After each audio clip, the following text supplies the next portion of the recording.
Igreja Assembleia de Deus, Ministério da Belém, Jardim Vitória, lá em Rinque. Nosso pastor Alexandre Jorge, nosso companheiro de ministério. Nós estamos aqui nessa tarde com a incumbência de ministrar uma palavra acerca da nossa campanha A Minha Família Pertence a Deus.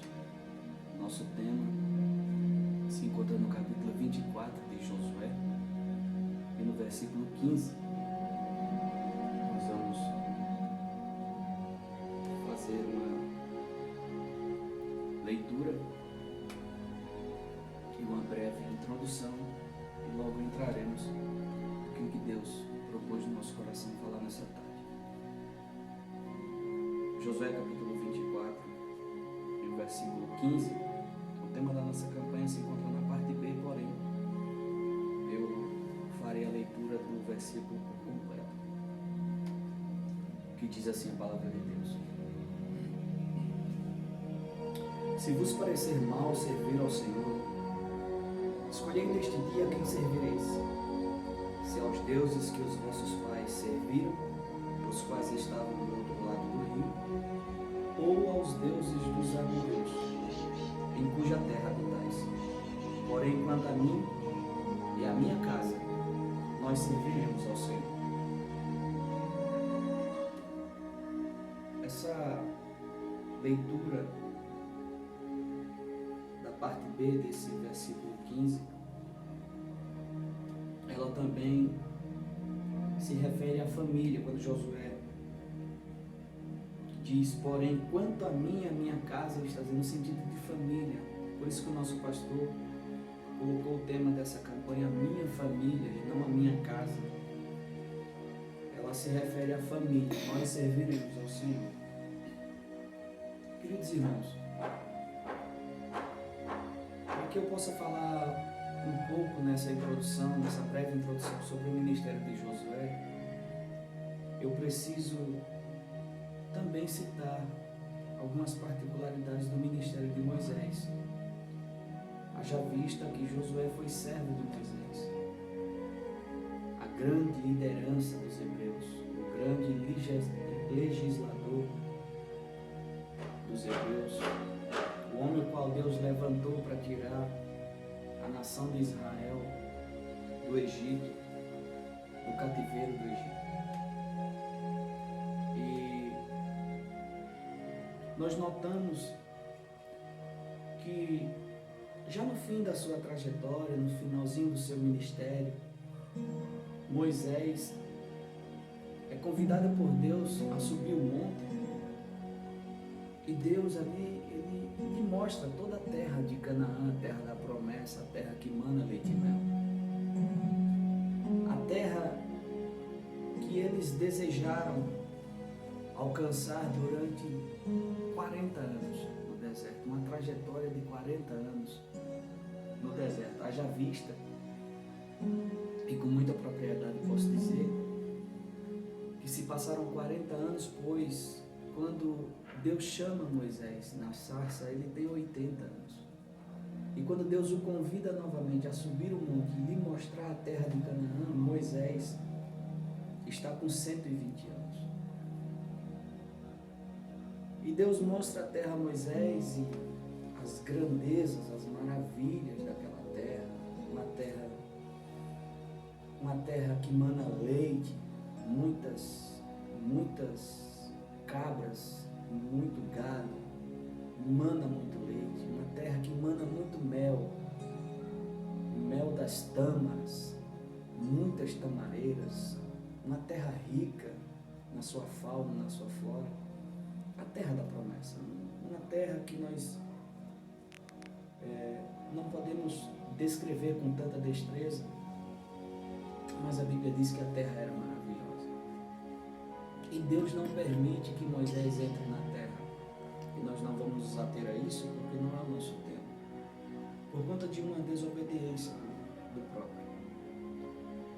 Então, Deus recolhe Moisés aos seus antepassados. Moisés morre ali, dorme no Senhor. E é sepultado ali por Deus.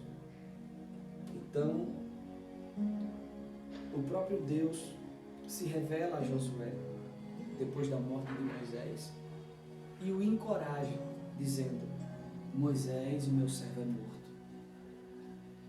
E todo esse povo que eu tirei do Egito, toda esta nação, tu vai conduzir esse povo até a terra de Canaã. Seja forte, seja corajoso, não temas, não há homem que resista a ficar de pé diante de ti. Eu estarei contigo, eu te fortaleço. E Deus faz aquela promessa para Josué.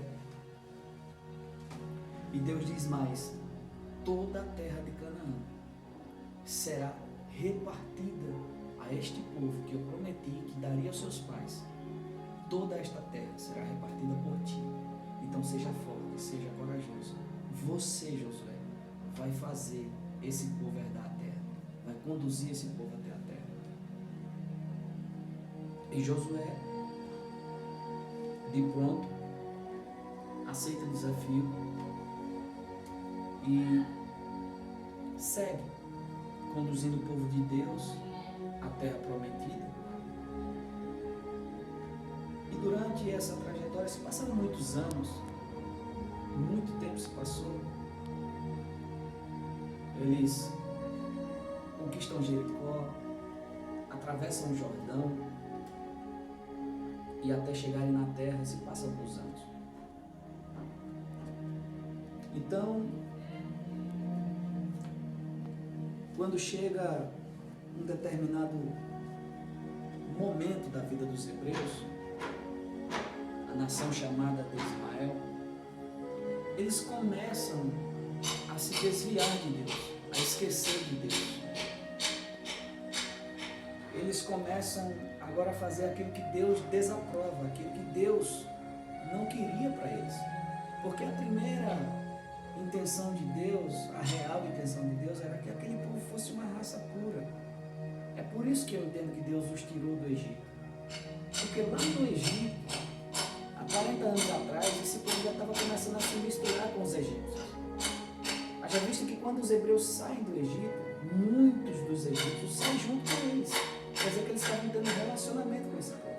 E a ideia de Deus não era que esse povo tivesse relacionamento com um povo estrangeiro. E agora, sob o comando de Josué, melhor dizendo, esse povo começa a se prostituir com outros deuses. Aquilo que a Bíblia chama de prostituição espiritual. Eles começam a se relacionar com os Baalins e com Azerá. Eles começam a prestar culto a Baal e a Azerá. Eles começam, o sacrifício que eles deveriam apresentar no altar de Deus, eles agora estão apresentando no altar de Baal. Os cultos, os louvores, as crianças que eles deveriam apresentar no altar de Deus, agora estavam apresentando no altar de Azerá, no altar de Baal. Isso é inaceitável. Deus não suporta idolatria.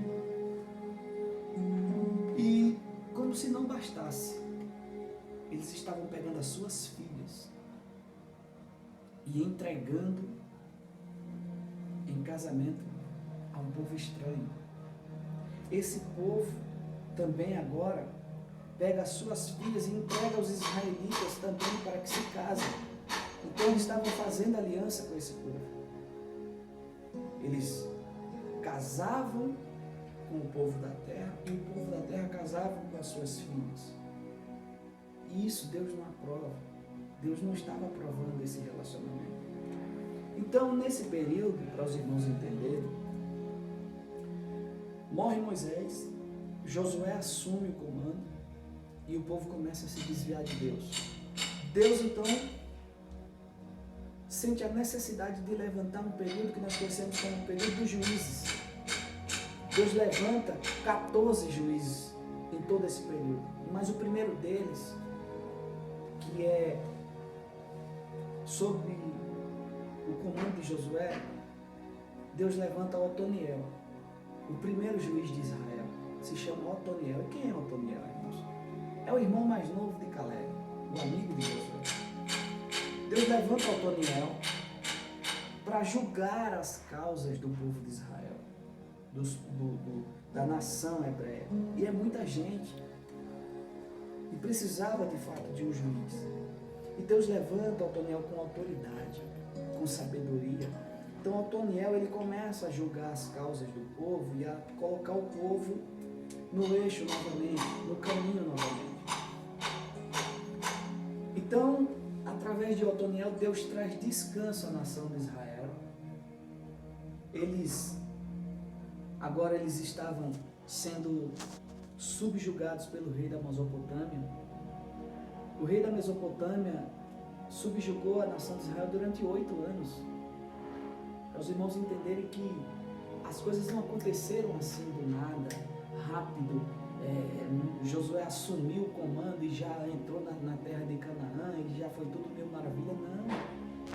Houve processos. A nossa vida assim também. Processos. Às vezes nós temos promessa e parece que está tão perto e a gente sai de um processo, entra em outro. E a vida é de processo. E cada processo, cada prova, cada fase, Deus está trabalhando. E foi assim na vida do povo. 8 anos sendo subjugados pelo rei da Mesopotâmia. Por quê? Por causa da desobediência, por causa do pecado, por causa daquilo que Deus não se agrada.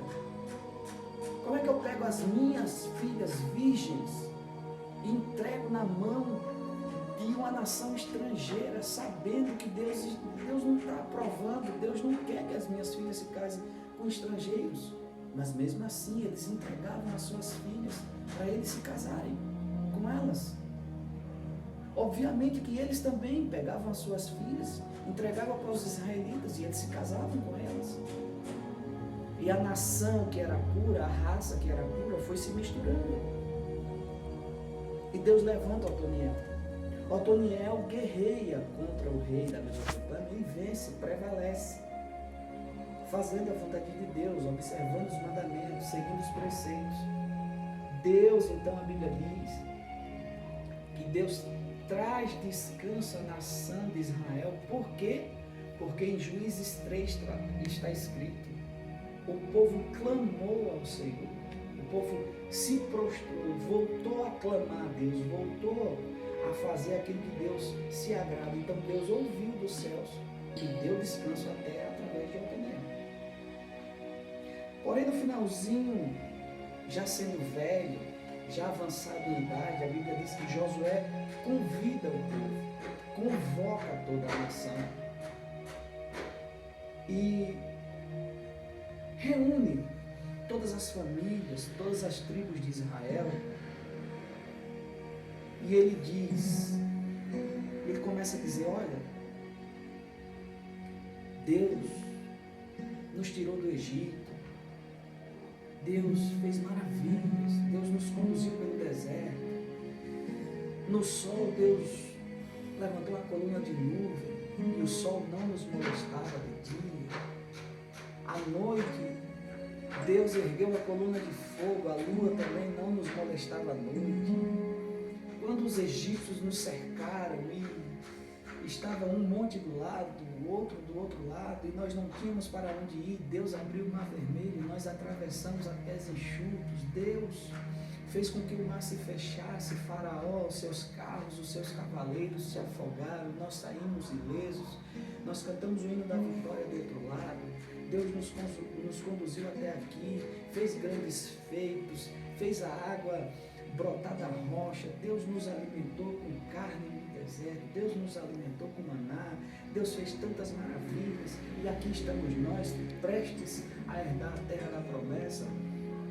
E Josué fez todo aquele discurso, porque na verdade Josué já estava velho. Josué estava velhinho, no final da sua vida já, né? Quem sabe pensando nele, estou conjecturando, quem sabe pensando nele, já estou no final da minha vida, no final do meu ministério, mas eu preciso deixar um legado, eu preciso deixar uma história, eu preciso que as pessoas vejam que eu fiz o que eu pude, eu fiz o meu melhor, eu dei o meu melhor, eu dei na presença de Deus, eu preciso aconselhar o povo, pelo menos essa última vez. Então, depois de falar todas essas coisas, Josué faz a seguinte afirmação: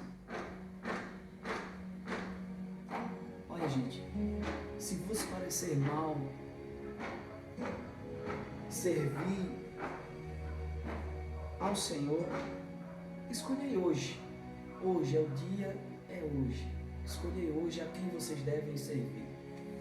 Se aos deuses que os vossos pais serviram do outro lado do rio, ou se aos deuses dos amorreus, né? Porém, eu e a minha casa, eu e a minha família, nós serviremos ao Senhor. Nós temos convicção que nós serviremos ao Senhor. Nós temos a certeza de que é o caminho certo, é servir ao Senhor. De tudo que já vimos e ouvimos, o caminho certo é servir ao Senhor. A nossa esperança está no Senhor. Então, a Bíblia diz que o povo se prontificou, de pronto já ergueram as suas vozes e disseram: não, longe de nós abandonar o Deus de Israel, nós serviremos ao Senhor também, as nossas famílias, nós vamos servir ao Senhor também. Porém, Josué foi sincero, foi franco em dizer: olha, estou conjecturando as minhas palavras. Josué foi franco em dizer: servir ao Senhor não é fácil. Não é tão fácil ser obediente a Deus.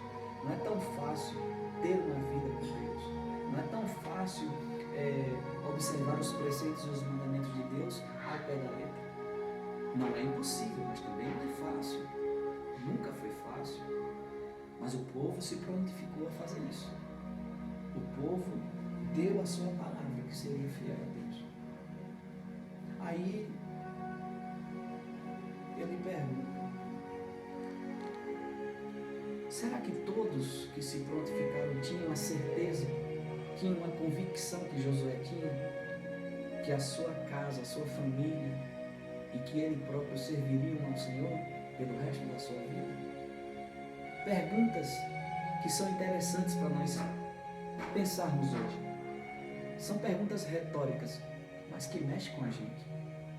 Você está bem com a sua família? Você está bem com a sua casa? Você está bem com Deus? Já me fizeram essas perguntas. Hoje mesmo me fizeram essas perguntas. E foram perguntas que me fizeram pensar profundamente. Eu estou bem comigo mesmo? Eu estou bem com Deus? Eu estou bem com a minha família? Porque a minha família é um projeto de Deus. Os meus filhos são a herança do Senhor. Baseado nisso, eu tenho legalidade para usar o Salmo 127 aqui e dizer: se os meus filhos são a herança do Senhor, e Deus está dizendo, dentro do mesmo Salmo, que eles são como flechas na mão de um valente, para onde é que eu estou atirando as minhas flechas? Para onde, que direção eu estou mandando os meus filhos? Que direção eles estão indo? Em que direção eles estão trilhando o caminho? Os pequenos passos deles, que caminho eles estão trilhando? Será que eu estou atirando as minhas flechas no alvo? Eu não preciso nem dizer aqui quem é o alvo. Será que eu estou atirando as minhas flechas para o alvo? Será que as minhas flechas estão atingindo o alvo? Como é que eu estou com a minha família? Como é que está o meu relacionamento com a minha família? Como é que está o meu relacionamento com Deus? São perguntas retóricas para você pensar aí na sua casa, para você pensar aí no seu trabalho, onde você estiver vendo e ouvindo esse vídeo. Como você está com Deus? Como você está com a sua família? Como você está com você mesmo? Josué tinha essa convicção, porque, olha, preste atenção.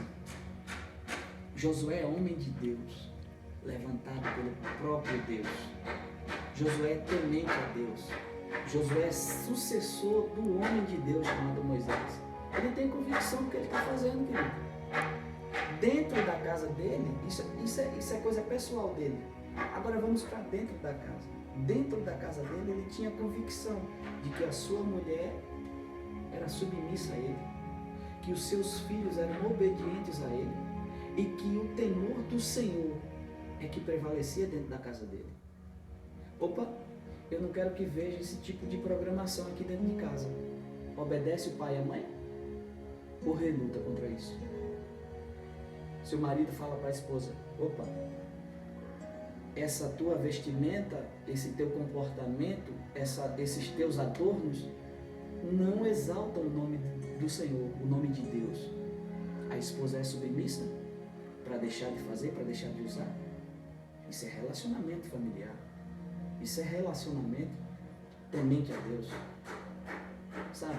Quando o marido está fazendo alguma coisa que não exalta o nome do Senhor, a esposa chega e fala, filho, isso aí não está exaltando o nome de Deus, isso aí não está exaltando o nome do Senhor. Isso vai ferir a santidade de Deus ou entristecer o coração de Deus. Você tem sabedoria para dar ouvidos à sua esposa e passar a não fazer mais isso? Você tem sabedoria de saber quando está errado? Ouvir a sua esposa? Precisamos ter esse relacionamento. Por quê? Porque o casamento, a família, é uma estrutura como se fosse uma árvore. Se eu deixar apenas o tronco, uma hora ele vai secar, vai apodrecer, vai morrer.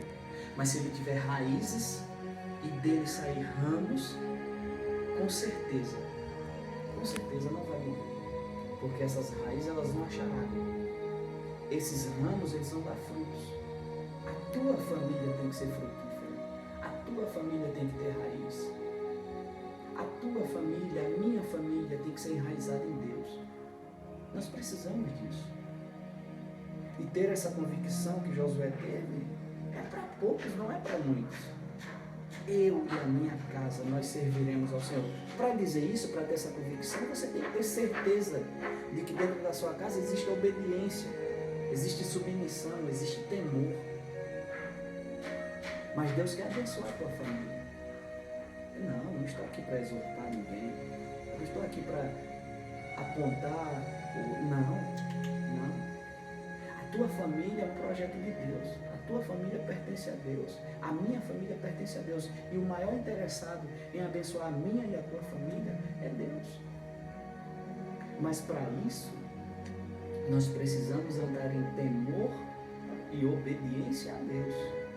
Para isso nós precisamos ter a convicção de que no momento de angústia, no momento de tristeza, no momento de necessidade, no momento que você não tem de quem recorrer, eu tenho a quem recorrer. Eu tenho amigo. Deus é meu amigo, Deus é meu pai, Deus é meu protetor, Deus é o meu auxiliador, Deus é aquilo que eu preciso.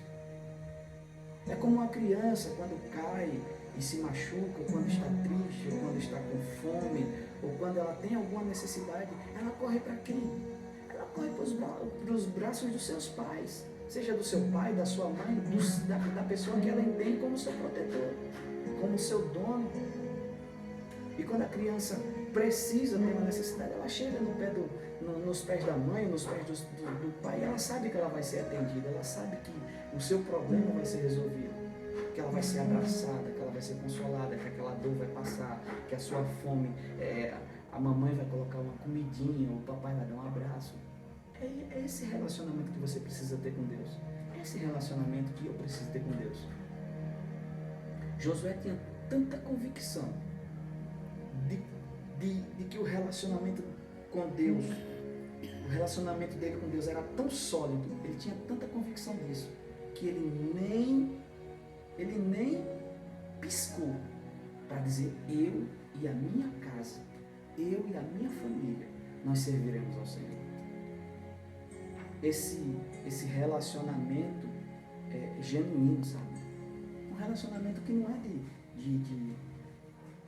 um relacionamento que não é de aparência, um relacionamento que não é de mentiras, que não está embasado em coisas fúteis, coisas fracas, frágeis, sabe? Tem que ser um relacionamento sólido, sabe? Com base firme, com bases que Deus diga assim: eu não tenho como não abençoar. Não tenho como não abençoar essa família, uma família obediente, uma família temente, uma família ela tem medo de ferir a santidade de Deus. Ela tem medo, sabe, de entristecer o Espírito Santo. Ela tem medo de não andar nos caminhos de Deus.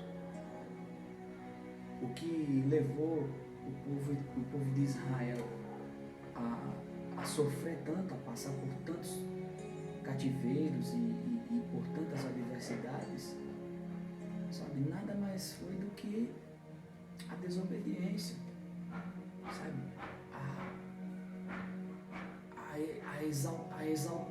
a exaltação dos olhos, sabe, quando Deus diz que não era o desejo de Deus que Israel se apaixonasse pelos babilônios, mas eles se apaixonaram.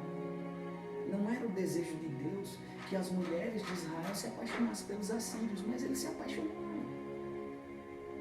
Sabe, tudo é questão de nós fecharmos portas, sabe, os nossos olhos são portais, sabe, as nossas mãos são portas, os nossos pés são portas. Tudo é questão de nós fecharmos portas. Opa, tem algo ali que está atraindo os meus olhos, mas eu não posso ir lá, porque se eu for lá eu perco a presença. Sabe, tem coisa ali que está atraindo as minhas mãos e os meus pés, mas eu não posso ir lá, porque se eu tocar, se eu pisar, se eu falar, se eu olhar, se eu ouvir, isso vai estar desagradando a Deus, isso vai estar tirando a presença de Deus. Então a tua família está sob a tua responsabilidade. A tua família está sob o teu comando, teu domínio. Sabe, a minha família está sob o meu comando, está sob o meu domínio. Deus me confiou uma família. Deus te confiou uma família. E é isso que Deus quer, que você tenha punho, tenha pulso firme para administrar aquilo que Ele te deu. Sabe, o problema, e eu já vou finalizar, o problema não está na liderança. O problema não está na palavra. O problema não está na congregação. Observe a vida de Josué. Os israelitas estavam pecando contra Deus, se prostituindo espiritualmente, cultuando a Baal e a Azerá, e entregando as filhas em casamento a estrangeiros.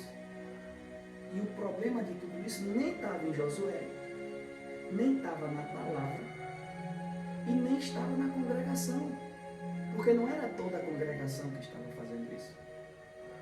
O problema, sabe, trazendo para os nossos dias, e isso se encaixa perfeitamente na minha vida e na tua vida, o problema daquele propósito que você colocou na mão do Senhor e ele nunca aconteceu, aquela bênção que você está esperando e ela nunca chega, sabe, os projetos que você elabora, ora, pede, busca, até jejua, sabe, até faz um propósito, mas ela não acontece, sabe por quê?